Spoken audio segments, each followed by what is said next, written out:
When we talk about setting goals that stretch you, the first thing we need to understand is what a stretch goal really is and what it isn't.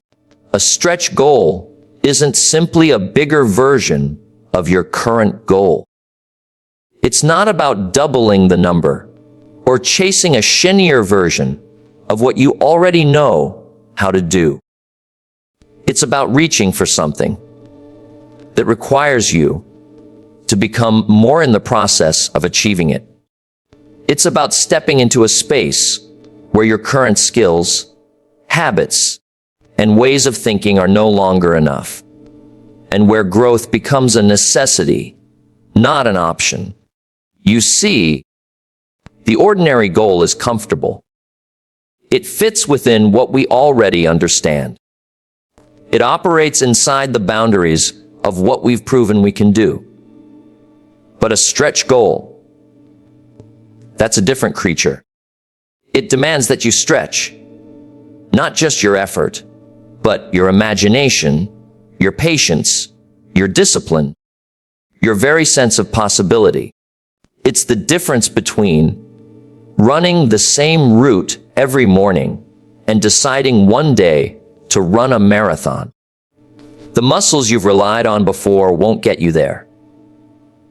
You need new strength, new endurance, new focus. Most people avoid this kind of goal because it introduces tension, mental, emotional, and sometimes even physical tension. But that tension is the birthplace of transformation. In psychology, there's a concept called optimal anxiety. It suggests that a little pressure, a little discomfort, is the sweet spot for performance and learning. Too little challenge, and we stagnate. Too much, and we break down. But when we're stretched just beyond our current capacity, the mind wakes up, creativity expands, and we begin to operate at a higher level. The truth is, humans are wired to grow. When we stop stretching, we start shrinking. And yet, so many people live in cycles of repetition, doing the same things, thinking the same thoughts, living the same year over and over again. They mistake comfort for peace. They mistake safety for success.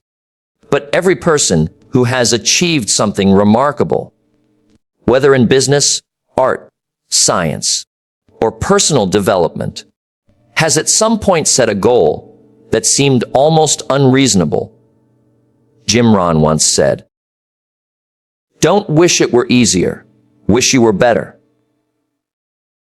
That line captures the entire essence of a stretch goal. When you set a goal that truly stretches you, it stops being about what you're trying to get and starts being about who you're willing to become. It's not about chasing comfort. It's about cultivating capability. The process itself is the prize. Now, here's the paradox. Stretch goals often have less to do with the end result and more to do with the expansion of your identity. When you set a goal that scares you just a little, you're signaling to yourself that you are more than what you've been. That simple act of commitment begins to rewire your psychology. You start thinking differently, making decisions differently. You begin to align your habits with your higher potential. That's where transformation begins. Not when the goal is achieved, but the moment it's set with conviction. And make no mistake, setting such goals is not a reckless act. It's a declaration of faith in your capacity to grow. It's a statement that says, "I believe there is more in me than I've yet expressed." It's the antidote to mediocrity, to drifting through life without direction. Stretch goals force clarity. They require vision. They compel you to trade your current limitations for future possibilities. The challenge, then, is not to avoid setting big goals, but to set the right kind of big goals, those that ignite growth, rather than inflate ego. When your goal is tied to a deeper sense of purpose, the stretch becomes meaningful. It becomes less about striving and more about evolving. So, as we move forward in this journey together, remember this: the size of your goal is less important than the size of the person it calls you to become. Set goals that pull you forward, not ones that let you stay the same, because the greatest tragedy isn't in failing to reach a stretch goal. It's in never daring to stretch at all. Now, let's talk about something most people quietly resist: stepping beyond the comfort zone. It sounds inspiring when we say it, but in practice, it's one of the hardest things we'll ever do. Because comfort has a seductive quality. It feels safe. It feels predictable. It gives us the illusion of control.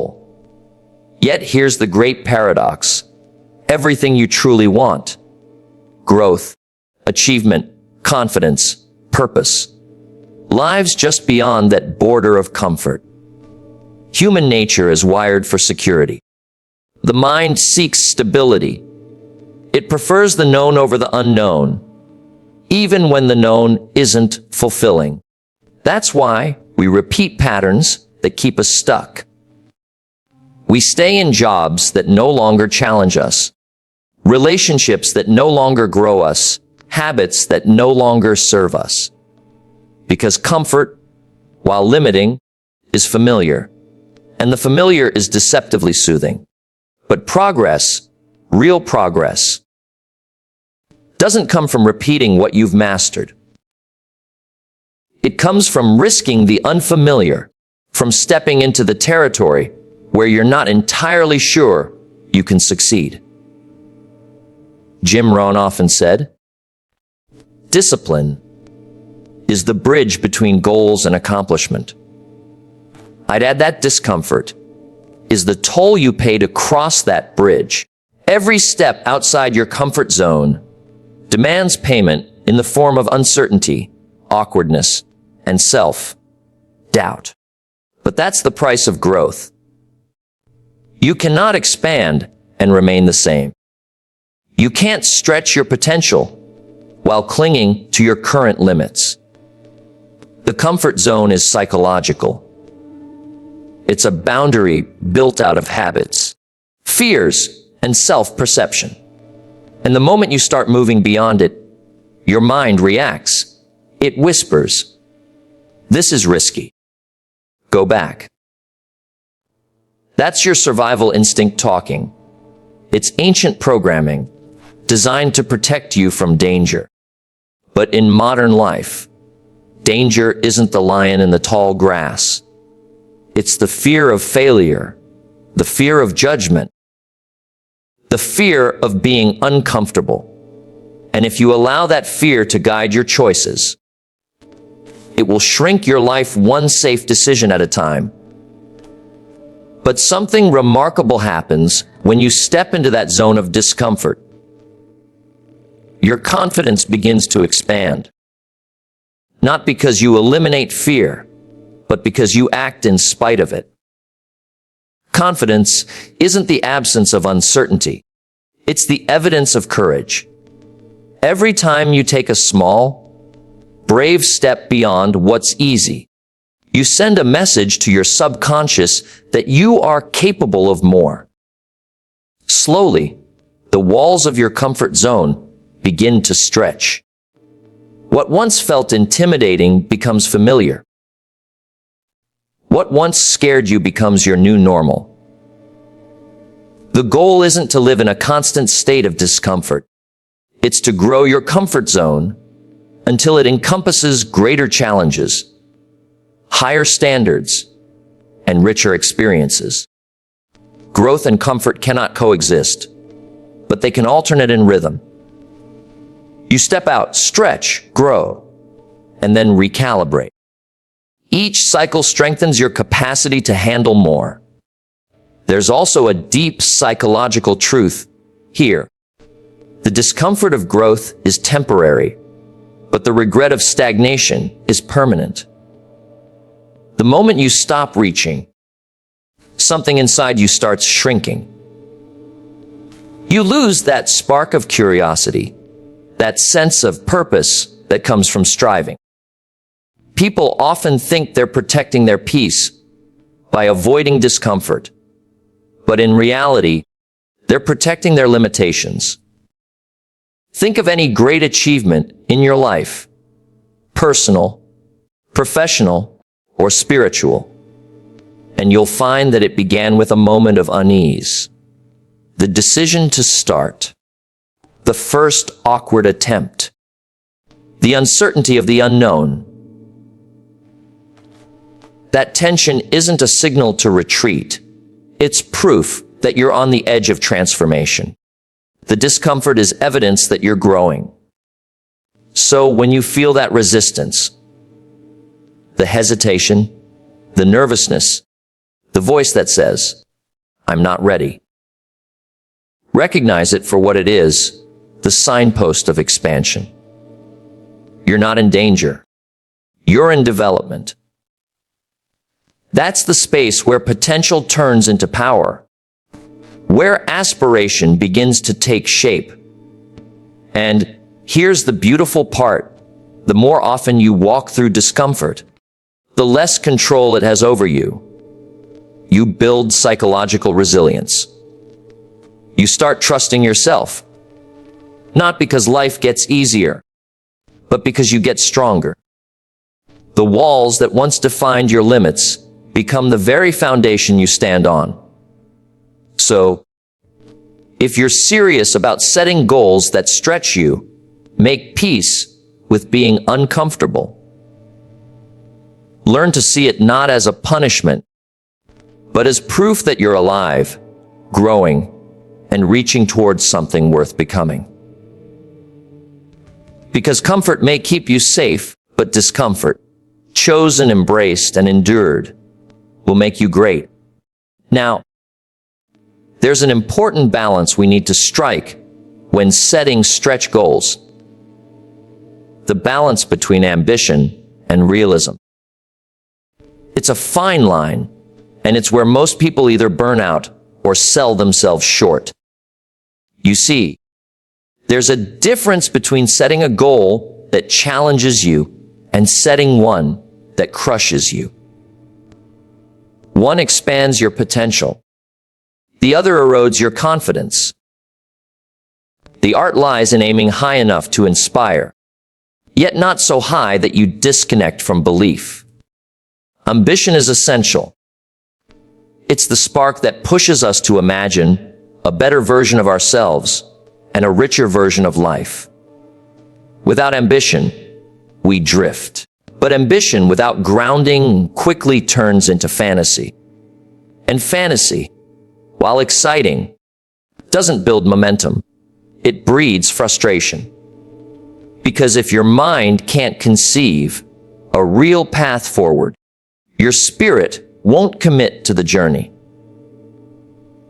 The dream must be big enough to pull you forward, but real enough that you can see yourself taking the first step. Jim Rohn often said, "You must be wise enough to balance your enthusiasm with reason." That's the perfect way to frame this idea. Wisdom keeps your fire focused. It reminds you that success isn't about leaping tall buildings. It's about building the strength to climb them, one floor at a time. The challenge isn't in dreaming big. It's in designing big dreams that are achievable through growth, discipline, and consistent effort. Psychologically, our belief system plays the key role here. The human mind won't fully engage in a pursuit it fundamentally doubts.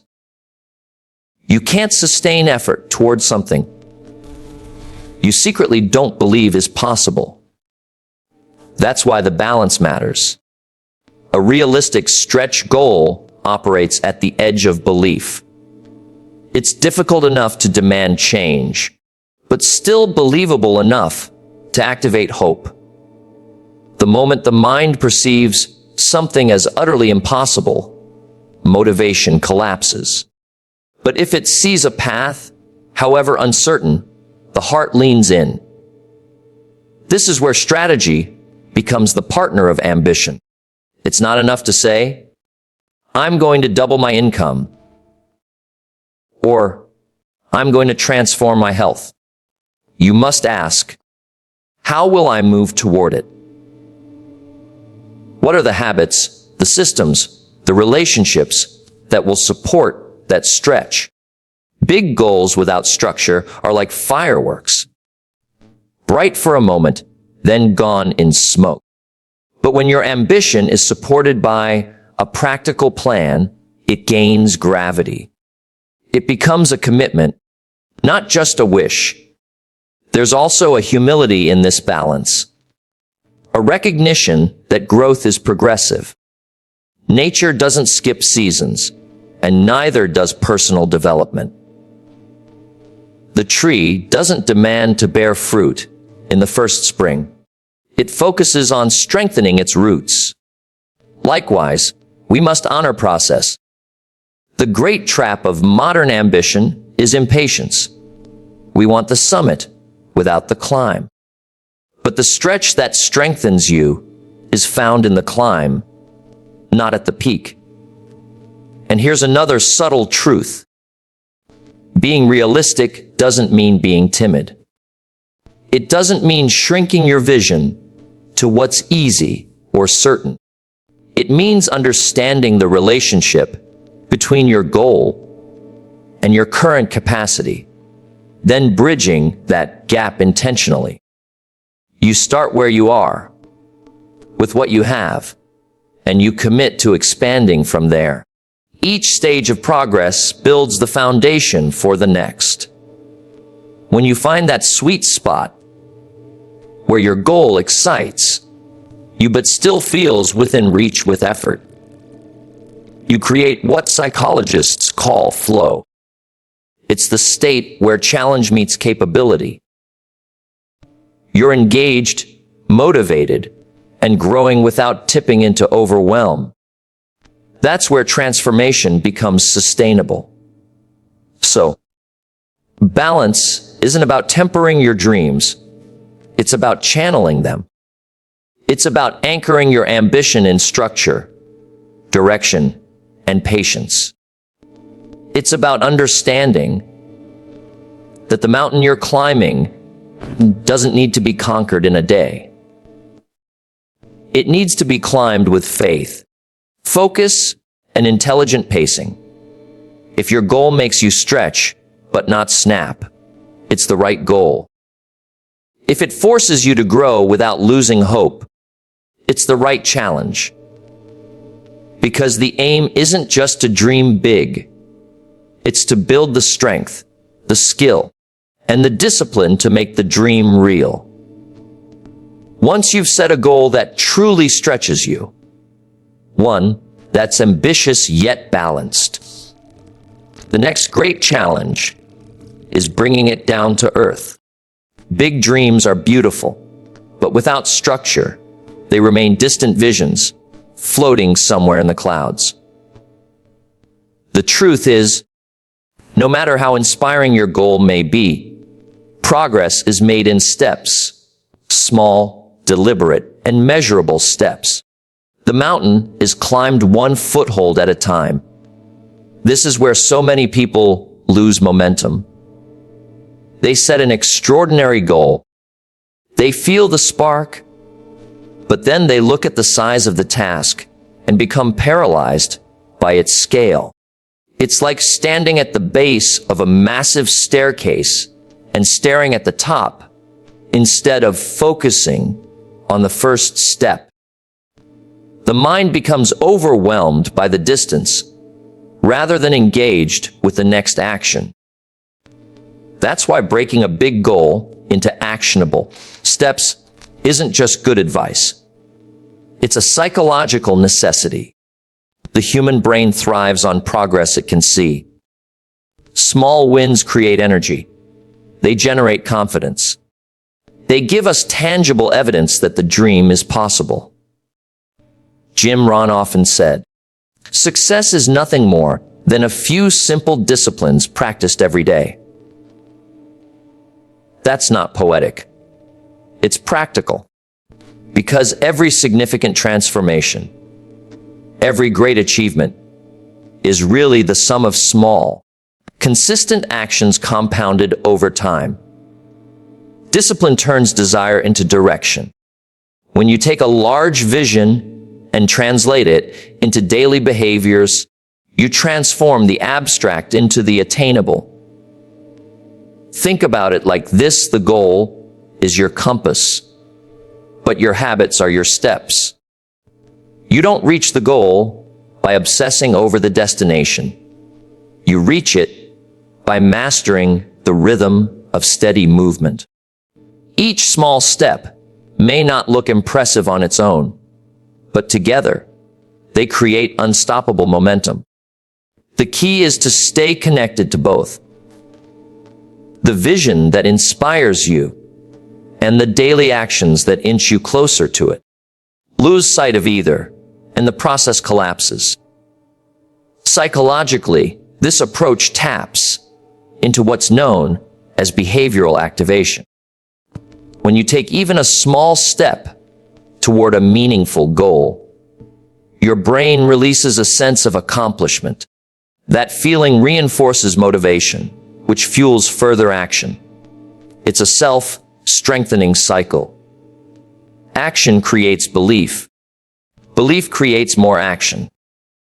That's why starting, even imperfectly, matters far more than waiting for the perfect plan. Movement generates clarity, stillness breeds doubt. But let's be honest, breaking down a big goal requires humility. It forces you to admit that greatness isn't achieved in leaps, but in layers. It's easy to fall in love with the vision of success. It's harder to commit to the mundane, repetitive work that builds it. Yet, that's where the true test lies. The road to mastery is paved with unglamorous days. Moments when progress is invisible, but the discipline is shaping your destiny. There's also a deeper philosophical truth here. When you engage consistently in the process, you start to become the kind of person who can handle the goal you once only dreamed of. The steps don't just get you there. They prepare you for being there. The small, daily challenges refine your patience, strengthen your focus, and align your identity with the person you're becoming. And that's the real purpose of breaking things down. It's not just to make the dream manageable, but to make you capable. So the question to ask yourself isn't, can I reach this goal? But rather, what can I do today that moves me 1 inch closer? Because the inch you move today makes the mile possible tomorrow. Progress doesn't require perfection. It requires persistence. Each task completed, each habit strengthened, each moment of discipline. It all compounds quietly until one day the extraordinary feels natural. That's the magic of structured progress. It doesn't just lead to achievement, it transforms the achiever. The goal that once intimidated you becomes the standard you now live by. Now, let's talk about something most people try to avoid, but every person chasing meaningful growth must learn to embrace: failure. Because if you're truly setting goals that stretch you, failure is not a possibility, it's a certainty. You will stumble. You will miscalculate. You will fall short. But here's the truth most people never learn. Failure is not a verdict, it's feedback. It's life's way of showing you where your current approach ends and where your next lesson begins. The problem is, most of us were taught to fear failure. From an early age, we learn to associate mistakes with shame or inadequacy. We were rewarded for being right, not for being resilient. But in the real world, in the world of growth and achievement, success is built on the very foundation of failed attempts. Every great innovation, every major breakthrough, every personal transformation was born out of trial and error. The person who refuses to fail is the person who refuses to grow. Jim Rohn used to say, "Don't wish it were easier. Wish you were better." That's the essence of embracing failure. Every time you fail, you're being offered a chance to become better, to refine your strategy, deepen your understanding, and strengthen your resolve. The failure itself doesn't matter nearly as much as your interpretation of it, because failure, in its raw form, is neutral. It's data. It's information about what didn't work. It only becomes defeat when you attach emotion to it and decide the story ends there. Psychologically, this shift in perspective is crucial. When you reframe failure as feedback, you deactivate the fear response that keeps most people stuck. Instead of viewing setbacks as evidence of inadequacy, you start seeing them as evidence of effort. You begin to realize that progress is messy, nonlinear, and often uncomfortable. The most successful people in any field aren't the ones who avoided failure. They're the ones who failed forward. They used each mistake as a stepping stone toward mastery. Philosophically, failure is a teacher that humbles us without humiliating us. If we're willing to listen, it reminds us that growth isn't a straight line, but a spiral. We revisit lessons at higher levels of awareness each time. Failure brings depth to ambition. It roots confidence in experience rather than arrogance. When you've fallen a few times and still find the courage to rise, you stop being afraid of challenges. You develop what psychologists call resilience, the inner elasticity that allows you to bend without breaking. And here's the paradox. Failure, when embraced, actually builds confidence. Because confidence doesn't come from perfection. It comes from proof. Proof that you can survive difficulty, that you can recover, that you can learn. Every time you recover from a setback, your self-trust deepens. You begin to realize that no external circumstance can define your worth. You're no longer afraid of falling because you've proven to yourself that you can stand back up. Now, does this mean we should seek failure for its own sake? Of course not. The goal isn't to glorify failure. It's to extract its wisdom. Every failure should lead to reflection, not repetition. You pause, you learn, and then you adjust your course with a clearer sense of direction. Failure only becomes a teacher if you take the time to listen to what it's saying. The truth is, failure strips away illusions. It reveals your real motives, your true level of commitment, and the areas where you still need to grow. It demands honesty.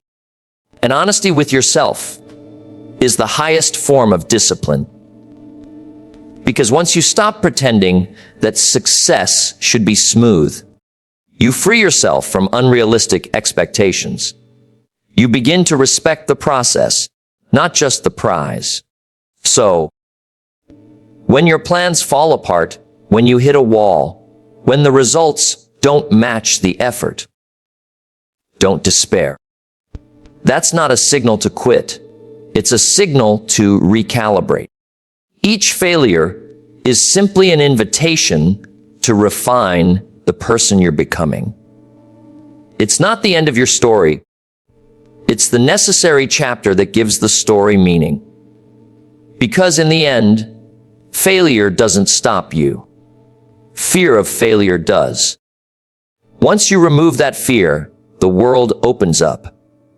Every setback becomes a source of insight, and every disappointment becomes a deeper layer of wisdom. At this point, there's something essential we must remember. The real value of a stretch goal isn't just in reaching it. It's in who you become on the way. The achievement itself, as satisfying as it may be, is temporary. The transformation you undergo while pursuing it is permanent. The trophy may gather dust, but the character you build, the discipline you strengthen, and the mindset you forge, those stay with you for life. You see, when people set goals, most of them focus on the outcome. They think, when I get there, then I'll be happy. Then I'll feel successful. But here's the truth.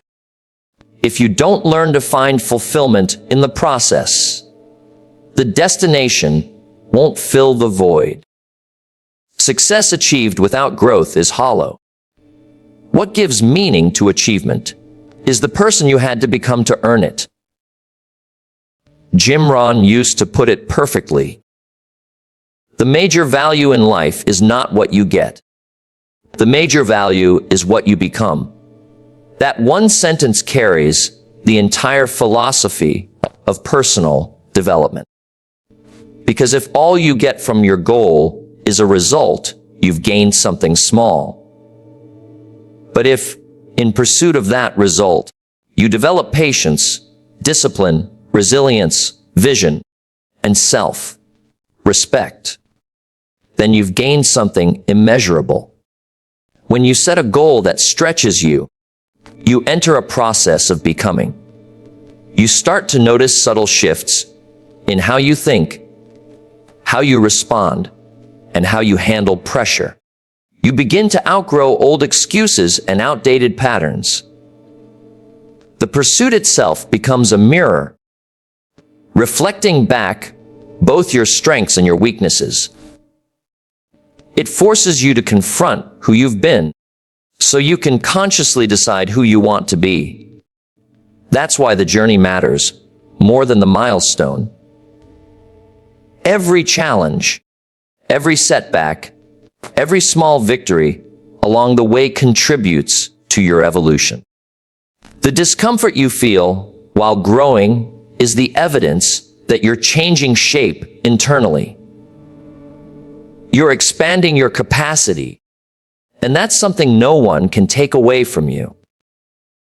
Not the economy, not circumstances, not other people's opinions. Philosophically, this is where success shifts from being an external pursuit to an internal one. You begin to realize that the true prize isn't the goal. It's growth.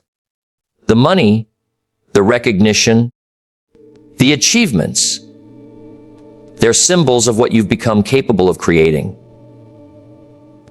But the deeper reward is the maturity, the self-awareness, and the confidence that come from knowing you can take on difficult things and emerge stronger.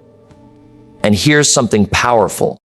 When you start to value who you're becoming more than what you're achieving, you can't lose. Because even if you fall short of the exact outcome, you still win. You've become wiser.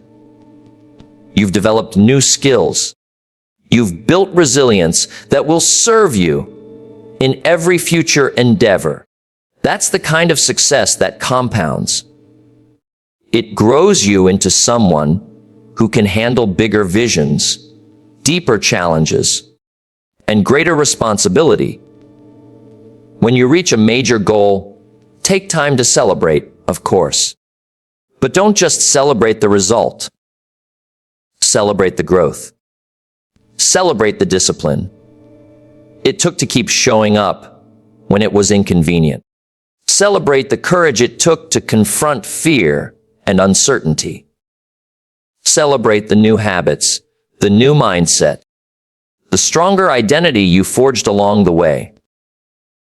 That's the true reward, because the person you became during the pursuit is far more valuable than the goal itself.